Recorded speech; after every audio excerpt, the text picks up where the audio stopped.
talking to us. This thing's easy like a layup. Meeting at the top and ain't no people in the. All right, good afternoon and welcome to Second Take. My name is Matt Parmigiano. And I'm David McCoy. And today we're just going to talk a little bit about the pressing issues in sports. And the first topic we have is the NFL and the surprising winless teams. The Giants, Redskins, and Steelers are all winless at this point in the year, usually perennial playoff contenders. So my question for you, David, is which of these teams has the best chance to turn this season around, in your opinion?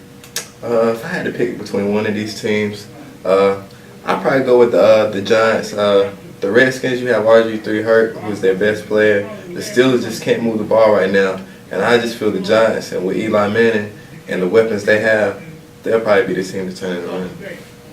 And I feel the exact same way. Like you said, RG3 is not playing his best. I don't see him getting better anytime soon. And the Steelers, their defense is getting older, and their offense isn't working out with Todd Haley as the offensive coordinator. Right. All right. Next, we'd like to talk about the struggling 49ers.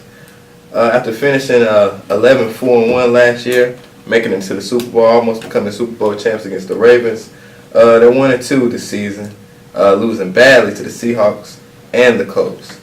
So, Matt, I ask you, what you think is wrong with them, and can the 49ers turn it around? Well, I think their main problem is that Colin Kaepernick isn't playing the way he did last season. He's not being able to run the option like he did last year, and that's what helped him thrive. And also, the red zone defense was awesome last year, and it's not quite on point like it was last year. So I feel like once they get their defense straightened out, and if they let Colin Kaepernick do his thing, they'll be all right.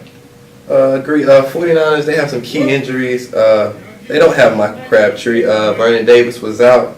They lost to two very good teams. That's what I think. Two playoff teams and possibly a Super Bowl winning team in the Seahawks. I think they'll get it together with the read option. They get a few players back, and I think the 49ers will be all right. And I think they'll turn that around. All right, and now we move on to the teams that are actually having success so far this season, to the undefeated teams. After 3 weeks in the NFL season, there are 7 unbeaten teams: the Dolphins, Chiefs, Patriots, Saints, Bears, Broncos, and Seahawks. So my question for you, David, is which undefeated teams are for real and which ones aren't? Automatically, when you see this list, Broncos, Peyton Manning, just 12 TDs through the first 3 games, the most ever for any quarterback. The Seahawks defense is looking great. So as soon as I seen this list, those were the first 2 teams that popped off right to me.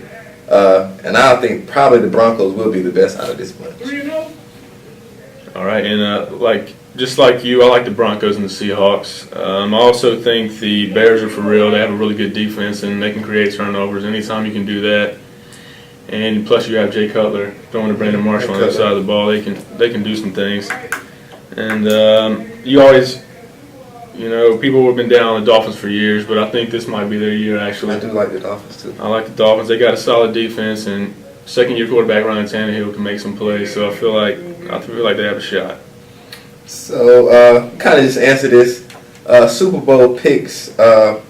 Which teams you think may go to the Super Bowl this year? The easy choice right now is obviously the Broncos and the Seahawks. Right. Peyton Manning, the way that he's got that offense running is just fantastic. They're gonna be able to go pretty far this year. And the Seahawks, their defense is awesome, and Russell Wilson, their quarterback, can get it done. So I feel like those two will meet in the Super Bowl, and it'll be all up in there from there. I agree pretty much for the most part, but I do look for the Saints, to make a good run. Patriots, you can never count out Tom Brady. They don't have the weapons they had last year, but I would definitely say the Saints possibly can, knock off the Seahawks and become that team in the NFC. But I do like the Broncos in the AFC. All right, and now we'll move on to our next topic, which is the NBA. And the first topic for that sport is jersey nicknames. The NBA is thinking about letting players put nicknames instead of their last names on their jerseys. The Heat and Nets are the 2 teams talking about it right now. So what do you think of this, David? Honestly, I think it's a terrible idea. It's only, certain players that have good nicknames anyway. Your 12th man, he doesn't need a nickname. He shouldn't have to worry about a nickname. He's the 12th man. Just stick to the regular names. That's all I can say about that. And I totally agree.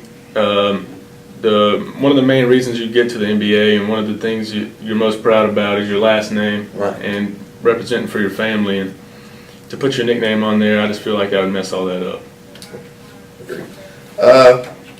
Also in the NBA, a little controversy. Kevin Durant said earlier this week that Dwayne Wade should be on the list of the top 10, and his former teammate James Harden should replace him. They're kind of going back and forth. So, do you think Wade should be on the top 10 list despite his decline of play over the last few seasons? You know, I think Dwayne Wade should still be on the list. He was still in the top 10 in player efficiency rating last year, and I think that's probably the main reason he's on the list this year.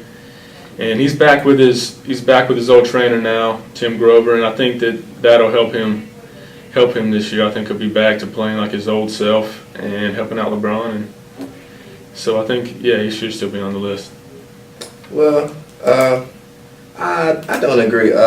Dwayne Wade, you know, he's a 3-time champion. I do respect that. Finals MVP one time. But he's just getting a little old. A lot of injuries. James Harden is a new young dog in the league, you know, playing for the Rockets. I just think he's a little bit better at this time. I do respect D Wade, but I think his time, you know, is a little bit over, you know. I can see where you're coming from with that. But next we'll move on to the MLB. The Major League Baseball playoffs will be starting here in about a week. And so my question for you, David, is which teams do you think will win the World Series? Or make it to the World Series, and which team will win it? From the AL, kind of maybe a little biased. I am a Red Sox fan. I like the Red Sox. And NL, the team that's been hot pretty much the second half of the season, I like the Dodgers.